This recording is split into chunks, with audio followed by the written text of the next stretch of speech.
पिछले वीडियो में हमने संविधान सभा के गठन के बारे में डिटेल में जाना। इस वीडियो में हम जानेंगे आज़ादी मिलने के पहले और द्वितीय विश्व युद्ध के बीच की ऐतिहासिक घटनाक्रम को, और अंततः हम जानेंगे देश की आज़ादी और भारत पाकिस्तान के विभाजन से संबंधित माउंटबेटन की योजना को। नमस्कार, मेरा नाम है अनीश कुमार। आप देख रहे हैं स्टडी दर्शन इंडिया का खास कार्यक्रम हमारा संविधान। तो चलिए शुरू करते हैं आज का वीडियो। 1 सितंबर 1939 से 2 सितंबर 1945 तक द्वितीय विश्व युद्ध चला। युद्ध के पश्चात ब्रिटिश सरकार ने आज़ाद हिंद फौज के अधिकारियों पर मुकदमा चलाने की घोषणा की, जिसका भारत में बहुत विरोध हुआ। जनवरी 1946 के दौरान सशस्त्र सेनाओं में छोटे बड़े अनेकों विद्रोह हुए। 18 फरवरी सन 1946 को मुंबई में रॉयल इंडियन नेवी के सैनिकों द्वारा पहले एक पूर्ण हड़ताल किया गया और उसके बाद खुला विद्रोह कर दिया गया। इसे ही नौसेना विद्रोह या मुंबई विद्रोह के नाम से जाना जाता है। फरवरी 1946 में ब्रिटिश प्रधानमंत्री क्लीमेंट एटली ने भारत में एक 3 सदस्यीय उच्च स्तरीय शिष्टमंडल भेजने की घोषणा की। इस मिशन को विशिष्ट अधिकार दिए गए थे तथा इसका कार्य भारत को शांतिपूर्ण सत्ता हस्तांतरण के लिए उपायों एवं संभावनाओं को तलाशना था। 16 मई 1946 को आरंभिक बातचीत के बाद मिशन ने नई सरकार के गठन का प्रस्ताव रखा, जिसमें भारत को बिना बांटे सत्ता हस्तांतरित करने की बात कही गई थी। लेकिन 16 जून 1946 को अपने 16 मई की घोषणा के उल्टा कैबिनेट मिशन ने घोषणा की कि भारत को 2 भागों में विभाजित करके दोनों भागों को सत्ता हस्तांतरित की जाएगी।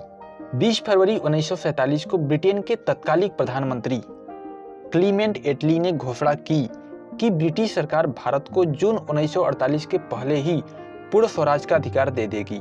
18 मार्च 1947 को एटली ने माउंटबेटन को पत्र लिखा, जिसमें देशी राजाओं के भविष्य के बारे में ब्रिटिश सरकार के विचार रखे।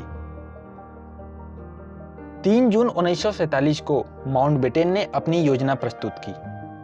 इसका प्रमुख बिंदु यह था कि आगामी 15 अगस्त 1947 को भारत को 2 भागों में विभाजित करके 2 पूर्ण प्रभु सत्ता संपन्न देश यानी भारत और पाकिस्तान बनाए जाएंगे। 4 जून 1947 को माउंटबेटन ने पत्रकार वार्ता की, जिसमें उन्होंने 570 देशी रियासतों के प्रश्न पर अपने विचार रखे। 18 जुलाई 1947 को ब्रिटिश सरकार ने भारतीय स्वतंत्रता अधिनियम पारित कर दिया। चलिए अब देखते हैं माउंटबेटन की क्या थी योजना। लॉर्ड माउंटबेटन को भारत के विभाजन और सत्ता के तुरंत हस्तांतरण के लिए भारत भेजा गया। 3 जून 1947 को माउंटबेटन ने अपनी योजना प्रस्तुत की, जिसमें भारत की राजनीतिक समस्या को हल करने के लिए विभिन्न चरणों की रूपरेखा प्रस्तुत की गई थी। प्रारंभ में यह सत्ता हस्तांतरण विभाजित भारत की भारतीय सरकारों को डोमिनियन के दर्जे के रूप में दी जानी थी।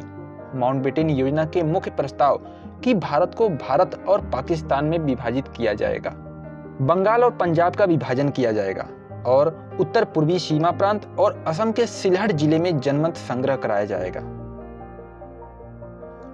पाकिस्तान के लिए संविधान निर्माण हेतु एक पृथक संविधान सभा का गठन किया जाएगा। रियासतों को यह छूट होगी कि वे या तो पाकिस्तान में या भारत में सम्मिलित हो जाएं या फिर खुद को स्वतंत्र घोषित कर दें। भारत और पाकिस्तान को सत्ता हस्तांतरण के लिए 15 अगस्त 1947 का दिन नियत किया गया। ब्रिटिश सरकार ने भारतीय स्वतंत्रता अधिनियम 1947 को जुलाई 1947 में पारित कर दिया। इस अधिनियम में वे सभी प्रमुख प्रावधान शामिल थे जिन्हें माउंटबेटन योजना द्वारा आगे बढ़ाया गया था। इस प्रकार 15 अगस्त 1947 को ब्रिटिश भारत का विभाजन कर भारत और पाकिस्तान नामक 2 स्वतंत्र राष्ट्र बनाए गए। सभी राजनीतिक दलों ने माउंटबेटन योजना को स्वीकार कर लिया। सर रेडक्लिफ की अध्यक्षता में दोनों अधिराज्यों की सीमा का निर्धारण करने के लिए 2 सीमा आयोगों, पंजाब सीमा आयोग और बंगाल सीमा आयोग का ब्रिटिश सरकार ने गठन किया, जिनका कार्य विभाजन की देखरेख और नए गठित होने वाले राष्ट्रों की अंतर्राष्ट्रीय सीमाओं को निर्धारित करना था। इस वीडियो में इतना ही। मिलते हैं अगले वीडियो में, तब तक के लिए नमस्कार।